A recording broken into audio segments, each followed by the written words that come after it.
ನಮಸ್ಕಾರ ರೀ ಎಲ್ಲರಿಗೂ. ನನ್ನ ಹೆಸರು ಬಸವರಾಜ್ ಶಿವಪ್ಪ ರೋಡ್ಗಿ. ನಾನು 9 ವರ್ಷ ಶಿಕ್ಷಕ ವೃತ್ತಿಯಲ್ಲಿ ಸೇವಾ ಅನುಭವವನ್ನು ಹೊಂದಿದ್ದು, ಪ್ರಸ್ತುತ ಶ್ರೀ ಭಾಗ್ಯವಂತಿ ಆಂಗ್ಲ ಮಾಧ್ಯಮ ಪಬ್ಲಿಕ್ ಶಾಲೆ ಚೌಡಾಳದಲ್ಲಿ ಪ್ರಾಚಾರ್ಯರಾಗಿ ಕಾರ್ಯವನ್ನು ನಿರ್ವಹಿಸ್ತಕ್ಕಂಥದ್ದು. ಹಿಂದಿನ ವಿಡಿಯೋದಲ್ಲಿ ಮಕ್ಕಳ ಒಂದು ಓದಿನ ಹವ್ಯಾಸವನ್ನು ಬೆಳೆಸಲು ಯಾವ ರೀತಿ ಕ್ರಮಗಳನ್ನು ಕೈಗೊಳ್ಳಬೇಕು, ಅದರ ಜೊತೆಗೆ ಹಿಂದುಳಿದ ಮಕ್ಕಳ ಯಾವ ರೀತಿ ನಾವು ಕಲಿಕೆಯಲ್ಲಿ ಅವರನ್ನು ಚೇತರಿಸಬೇಕು ಅಂತಕ್ಕಂಥ ವಿಷಯದೊಂದಿಗೆ ಬಂದಿದ್ದೆ. ಆದರೆ ಈಗ ಮತ್ತೊಂದು ಹೊಸ ವಿಷಯವನ್ನು ತಗೊಂಡು ಬಂದಿದ್ದೀನಿ. ಆಧುನಿಕ ಯುಗದಲ್ಲಿ ಮಕ್ಕಳಲ್ಲಿ ಪರೀಕ್ಷೆ ಭಯವನ್ನು ಹೋಗಲಾಡಿಸುವುದು ಹೇಗೆ ಮತ್ತು ಪರೀಕ್ಷೆಯಿಂದ ಮಕ್ಕಳಿಗೆ ಆಗ್ತಕ್ಕಂಥ ಲಾಭಾಂಶ. ಒಂದು ಪರೀಕ್ಷೆ ಅಂದರೆ ಏನು ಅಂತಕ್ಕಂಥ ಒಂದು ವಿಷಯವನ್ನು ಕುರಿತು ಒಂದೆರಡು ಮಾತನಾಡಲು ಇಚ್ಛಿಸುತ್ತೇನೆ. ಪರೀಕ್ಷೆ ಅಂದರೆ ನಿರ್ದಿಷ್ಟಪಡಿಸಿದ ಸಮಯದಂದು ನಿರ್ದಿಷ್ಟಪಡಿಸಿದ ಅಂಕಕ್ಕೆ ಉತ್ತರವನ್ನು ಒದಗಿಸುವುದೇ ಪರೀಕ್ಷೆ. ಸೊ ಮಕ್ಕಳಲ್ಲಿ ಪರೀಕ್ಷೆ ಭಯ ಉಂಟಾಗಲು ಕಾರಣಗಳು, ಮಕ್ಕಳಲ್ಲಿ ಯಾಕೆ ಪರೀಕ್ಷೆ ಭಯ ಬರ್ತದಂತಂದರೆ, ಮಕ್ಕಳು ಸರಿಯಾದ ರೀತಿ ವಿಷಯದ ಬಗ್ಗೆ ತಮ್ಮದೇ ಆಗಿರ್ತಕ್ಕಂಥ ಒಂದು ಪರಿಪೂರ್ಣ ಜ್ಞಾನವನ್ನು ಪಡೆಯದೇ ಇರತಕ್ಕಂಥ ಸಂದರ್ಭದಲ್ಲಿ ಪರೀಕ್ಷೆ ಬಗ್ಗೆ ಭಯ ಆಗ್ತದೆ. ಇನ್ನೊಂದು ಎರಡನೇದಾಗಿ, ಆ ಮಗು, ಆ ವಿದ್ಯಾರ್ಥಿ ಪರಿಪೂರ್ಣವಾದ ಓದನ್ನು ಸಾಧಿಸಿರುವುದಿಲ್ಲ.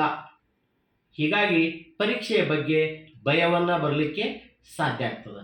ಅದೇ ರೀತಿಯಾಗಿ ಪರೀಕ್ಷೆಗಳನ್ನು, ಶಾಲಾ ಮಟ್ಟದಲ್ಲಿ ಪರೀಕ್ಷೆಗಳನ್ನು ಯಾವ ರೀತಿ ಅಳವಡಿಸಬೇಕು ಅಂದರೆ, ಮಕ್ಕಳ ಮನೋಮಟ್ಟಕ್ಕೆ ಹಾಗೂ ಆ ಪಾಠಕ್ಕೆ ಅನುಗುಣವಾಗಿ ಪರೀಕ್ಷೆಗಳನ್ನು ನಡೆಸುವುದರಿಂದ ಮಕ್ಕಳಿಗೆ ಪ್ರತಿ ವೀಕ್ಲಿ ಟೆಸ್ಟ್ ಆಗಿರ್ಬೋದು, ಮಂತ್ಲಿ ಟೆಸ್ಟ್ ಆಗಿರ್ಬೋದು, ಅಥವಾ ಒಂದು ಲೆಸನ್ ಆದ ನಂತರ ಟೆಸ್ಟ್ಗಳಾಗಿರ್ಬೋದು, ಅಥವಾ ಲೆಸನ್ನ ಮಧ್ಯದಲ್ಲಿ ಟೆಸ್ಟ್ಗಳನ್ನು ಮಾಡೋದರಿಂದ, ಪದೇ ಪದೇ ಶಿಕ್ಷಕರು ಪರೀಕ್ಷೆಗಳನ್ನು ಮಾಡೋದರಿಂದ ಮಕ್ಕಳಲ್ಲಿ ಪರೀಕ್ಷೆ ಭಯವನ್ನು ಹೋಗಲಾಡಿಸಲಿಕ್ಕೆ ಸಾಧ್ಯ ಆಗ್ತದೆ.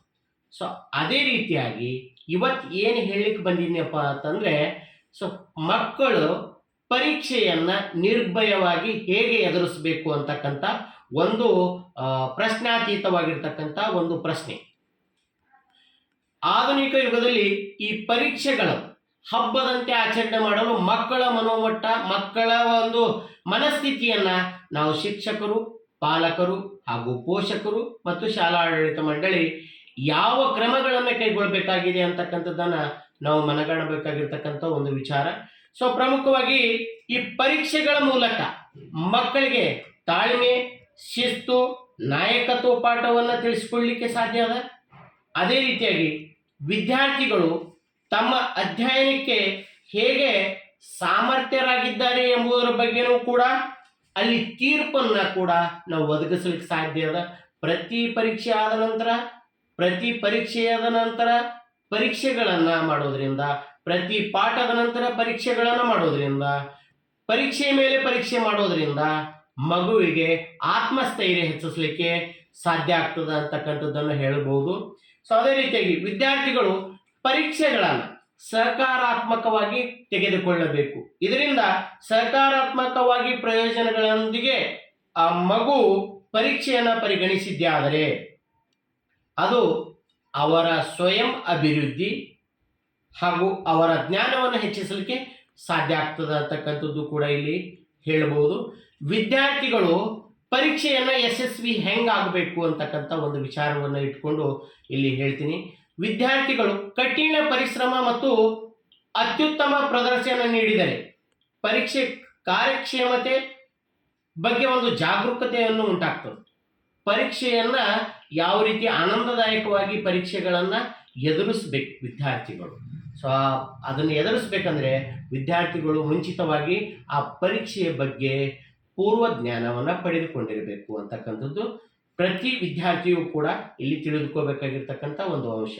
ಪ್ರತಿ ವಿದ್ಯಾರ್ಥಿಯು ಸ್ಪರ್ಧೆಯಲ್ಲಿ ಭಾಗವಹಿಸಿದಂತೆ ತಮ್ಮನ್ನು ತಾವು ಸಿದ್ಧಪಡಿಸಿಕೊಳ್ಳಬೇಕು. ಪರೀಕ್ಷೆಗೆ ಹೋಗೋಕ್ಕಿಂತ ಮುಂಚೆ ಆ ಪರೀಕ್ಷೆ ಯಾವ ರೀತಿಯಾಗಿರ್ತದೆ, ಪರೀಕ್ಷೆ ಹೇಗೆ ಬರೀಬೇಕು, ಆ ಪರೀಕ್ಷೆಯಲ್ಲಿ ಯಾವ ರೀತಿ ಪ್ರಶ್ನೆಗಳನ್ನು ಉತ್ತರಿಸಬೇಕು, ಆ ಉತ್ತರ ಪತ್ರಿಕೆಯನ್ನು ಯಾವ ರೀತಿಯಾಗಿ ಬರೀಬೇಕು ಅಂತಕ್ಕಂಥದ್ದು ಪರಿಪೂರ್ಣವಾದ ಜ್ಞಾನ ಶಿಕ್ಷಕರು ಪೂರ್ವ ತರಗತಿಯಲ್ಲಿ ಅಥವಾ ಶಾಲಾ ಮಟ್ಟದಲ್ಲಿ ಮಗುವಿಗೆ ಇದನ್ನು ತಿಳಿಪಡಿಸಬೇಕು. ಹಾಗೂ ವಿದ್ಯಾರ್ಥಿಗಳ ಜ್ಞಾನವನ್ನು ವಿಶ್ಲೇಷಿಸಲು ಇದು ಪರಿಣಾಮಕಾರಿಯಾಗಿರ್ತಕ್ಕಂಥ ಮಾರ್ಗವಾಗಿದೆ. ಯಾವುದು ಪರೀಕ್ಷೆ ಅಂತಕ್ಕಂಥದ್ದು ವಿದ್ಯಾರ್ಥಿಗಳಿಗೆ ಪರೀಕ್ಷೆಯಲ್ಲಿ ಹೆಚ್ಚು ಅಂಕಗಳನ್ನು ಪಡೆದಾಗ ಪ್ರಶಸ್ತಿಗಳನ್ನು ಕೊಡೋದಾಗಲಿ, ಪ್ರಮಾಣ ಪತ್ರಗಳನ್ನು ಕೊಡೋದಾಗಲಿ, ಅಪ್ರಿಷಿಯೇಷನ್ ಮಾಡಿದಾಗ ಮತ್ತೆ ಆ ವಿದ್ಯಾರ್ಥಿ ಪರೀಕ್ಷೆಯಲ್ಲಿ ಮುಂದಿನ ಪರೀಕ್ಷೆಯಲ್ಲಿ ಹೆಚ್ಚಿನ ಅಂಕಗಳನ್ನು ತೆಗೆದುಕೊಳ್ಳತಕ್ಕಂಥ ಸಾಧ್ಯತೆಗಳು ಕೂಡ ಬಹಳಷ್ಟು ಹೆಚ್ಚು ಇದ್ದು, ಶಿಕ್ಷಕರು ಶಾಲಾ ಮಟ್ಟದಲ್ಲಿ ಅನೇಕ ಪರೀಕ್ಷೆಗಳನ್ನು ಮಾಡೋದರಿಂದ ಪೆನ್ ಆಗಿರ್ಬೋದು, ಪೆನ್ಸಿಲ್ ಆಗಿರ್ಬೋದು, ನೋಟ್ಬುಕ್ ಆಗಿರ್ಬೋದು, ಬಹುಮಾನ ಆಗಿರ್ಬೋದು, ಪ್ರಶಸ್ತಿಗಳನ್ನಾಗಿರ್ಬೋದು ಹೀಗೆ ಕೊಡ್ತಾ ಮಕ್ಕಳನ್ನು ಪರೀಕ್ಷೆಗೆ ಹುರಿದುಂಬಿಸುವುದು ಶಿಕ್ಷಕರ ಒಂದು ಕರ್ತವ್ಯವಾಗಿದೆ ಅಂತಕ್ಕಂಥದ್ದು ಕೂಡ ಹೇಳಿದ್ರೆ ಅತಿಶಯೋಕ್ತಿ ಆಗಲಿಕ್ಕಿಲ್ಲ. ಅದೇ ರೀತಿಯಾಗಿ ವಿದ್ಯಾರ್ಥಿಗಳು ಕೂಡ ಕಠಿಣವಾದ ಪರಿಶ್ರಮವನ್ನು ಪಡೋದ್ರ ಜೊತೆಗೆ ಆ ಪರೀಕ್ಷೆಗೆ ಯಾವ ರೀತಿ ತಯಾರಿಯನ್ನು ಮಾಡ್ಕೋಬೇಕು ಅಂತಂದರೆ, ದಿನನಿತ್ಯದ ವಿಷಯವನ್ನು ಆಯಾ ಒಂದು ಸಮಯವನ್ನು ನಿಗದಿಪಡಿಸಿ ಆ ಪರೀಕ್ಷೆಗೆ ಆ ಮಕ್ಕಳು ಆ ವಿಷಯದ ಬಗ್ಗೆ ಪರಿಪೂರ್ಣವಾದ ಜ್ಞಾನವನ್ನು ಪಡೆದುಕೊಳ್ಳುವುದು ಕೂಡ ವಿದ್ಯಾರ್ಥಿಗಳಿಗೆ ಅತ್ಯವಶ್ಯವಾಗಿರ್ತಕ್ಕಂಥದ್ದು ಕೂಡ ಇಲ್ಲಿ ಹೇಳ್ಬೋದು. ಅದೇ ರೀತಿ ಪರೀಕ್ಷೆಯು ಹೆಚ್ಚು ಜ್ಞಾನ ಮತ್ತು ಓದುವ ಕೌಶಲ್ಯವನ್ನು ಸಾಬೀತುಪಡಿಸಲು ಒಂದು ರೀತಿಯಾದ ಆರೋಗ್ಯಕರ ಸ್ಪರ್ಧೆ ಅಂತ ಹೇಳ್ಬೋದು ಇದನ್ನು ಕೂಡ. ಸೊ ಅದೇ ರೀತಿಯಾಗಿ ಪರೀಕ್ಷೆ ಆಲೋಚನೆ, ತರ್ಕವನ್ನು ಮತ್ತು ಜ್ಞಾನವನ್ನು ಹೆಚ್ಚಿಸಲಿಕ್ಕೆ ಸಾಧ್ಯ ಆಗ್ತದೆ. ವಿದ್ಯಾರ್ಥಿ ಜೀವನದ ಪ್ರತಿ ಹಂತದಲ್ಲೂ ಕೂಡ ಹೊಸ ಸನ್ನಿವೇಶಗಳನ್ನು ಯಾವ ರೀತಿ ಎದುರಿಸಬೇಕು, ಹೊಸ ಹೊಸ ಪ್ರಶ್ನೆಗಳನ್ನು ಬಂದಾಗ ಅವುಗಳಿಗೆ ಉತ್ತರವನ್ನು ಯಾವ ರೀತಿ ಒದಗಿಸಬೇಕು ಅಂತಕ್ಕಂಥದ್ದು ಕೂಡ ವಿದ್ಯಾರ್ಥಿ ಮುಂದಾಲೋಚನೆ ದೃಷ್ಟಿಯಿಂದ ಆ ಪರೀಕ್ಷೆ ತಯಾರಿಯನ್ನು ಮಾಡಿಕೊಳ್ಳುವುದು ಕೂಡ ಅತ್ಯವಶ್ಯವಾಗಿರ್ತಕ್ಕಂಥದ್ದು.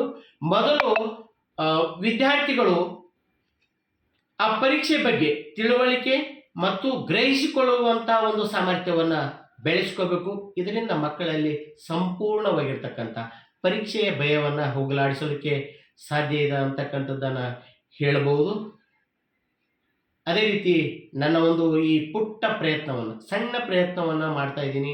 ತಾವೆಲ್ಲರೂ ಸಬ್ಸ್ಕ್ರೈಬ್ ಮಾಡಿ. ಧನ್ಯವಾದ. ಶುಭ.